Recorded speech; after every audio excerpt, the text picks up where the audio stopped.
Bonjour, Aymeric Choprade. Bonjour. Vous êtes député européen. Vous avez participé aux côtés de Christophe Naudin à l'organisation de l'évasion des deux pilotes français de la République dominicaine. Comment se fait-il que Christophe Naudin soit sorti de l'Hexagone, se soit rendu en Égypte? Du coup, il va sûrement finir dans une prison dominicaine. D'abord, je suis très inquiet pour lui parce que effectivement, il a été arrêté alors que il n'y a pas de mandat international. Les médias répètent qu'il y a un mandat international. Si vous vous renseignez auprès d'Interpol, ce n'est pas ce que nous dit Interpol. Que vous dit Interpol, Aymeric Choprade? Interpol, justement, si vous regardez d'abord son site qui est public avec la notice de toutes les personnes recherchées, vous ne trouverez ni Christophe Naudin, ni Pierre Malinowski, ni moi-même qui faisons l'objet d'un mandat dominicain. C'est un mandat national qui a été envoyé à Interpol, mais à ma connaissance, Interpol ne l'a jamais transformé en un mandat international. Alors on va écouter Aymeric Choprade, juste une précision là-dessus, Guillaume Bier. Oui, je vous précise que Interpol a bien un mandat d'arrêt international délivré par la République dominicaine. Il ne figure pas, certes, sur son site internet. C'est à la demande des Dominicains. Tous les mandats internationaux ne sont pas forcément publiés sur le site internet d'Interpol. Donc vous voyez, il y en a peut-être un mandat international.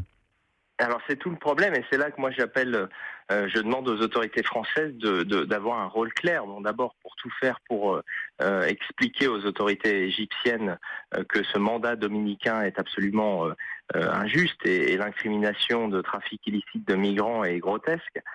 Pour empêcher cette extradition qui serait catastrophique pour Christophe, mais je demande aussi aux autorités françaises de dire clairement aux personnes concernées, à savoir Christophe, Pierre Malinowski et moi-même, à quoi nous devons nous en tenir. Parce qu'aujourd'hui, nous voyageons. Vous voyagez, vous ? Bien sûr, je voyage.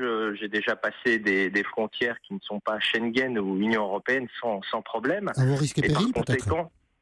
Mais écoutez, le problème, c'est le manque d'informations. Et là, j'attends quand même que l'État français fasse son travail, au moins d'informations. Et vous ne vous êtes pas renseigné auprès du Quai d'Orsay, vous ?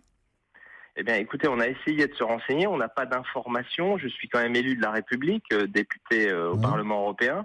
Et c'est extraordinaire de voir l'inertie de l'État français sur ce sujet, depuis le début d'ailleurs, dans toute cette affaire, à la fois pour les pilotes et ensuite pour les 3 personnes qui ont aidé ces pilotes à rejoindre le territoire français pour se présenter à la justice française. Parce que je le rappelle quand même, cette opération visait à éviter, à sortir d'un déni de justice que vivaient ces 2 pilotes et à revenir face à la justice française, ce qui est le cas aujourd'hui. Mais évidemment, les autorités dominicaines n'ont pas accepté ce qu'elles ont considéré comme un acte illégal. Christophe Naudin, la justice égyptienne tranchera samedi le sort de Christophe Naudin et la probabilité de le voir partir en République dominicaine est évidemment très forte aujourd'hui.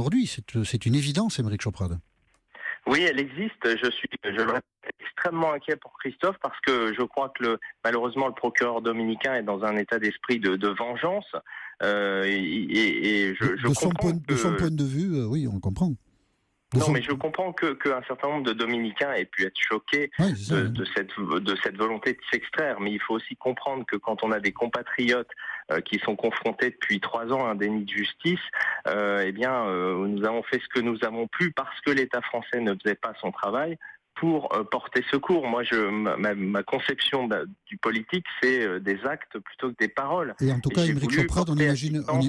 assistance à vos amis, on imagine, Aymeric Choprade, que vous serez plus prudent dans les jours qui viennent et que vous franchirez moins facilement les frontières maintenant. La première chose que je demande, je ne sais pas si la prudence est ma première qualité, mais la première chose que je demande aux autorités françaises, c'est vraiment de nous donner l'état des lieux de notre situation. Avons-nous, oui ou non, un véritable mandat international ? Aujourd'hui, j'en suis pas convaincu. J'ai consulté des avocats qui me disent qu'il ne s'agit que d'un mandat dominicain qui n'a même pas été enregistré par Interpol. Donc apparemment, les informations sont contradictoires. On regardera attentivement cela. Merci, Aymeric Choprade.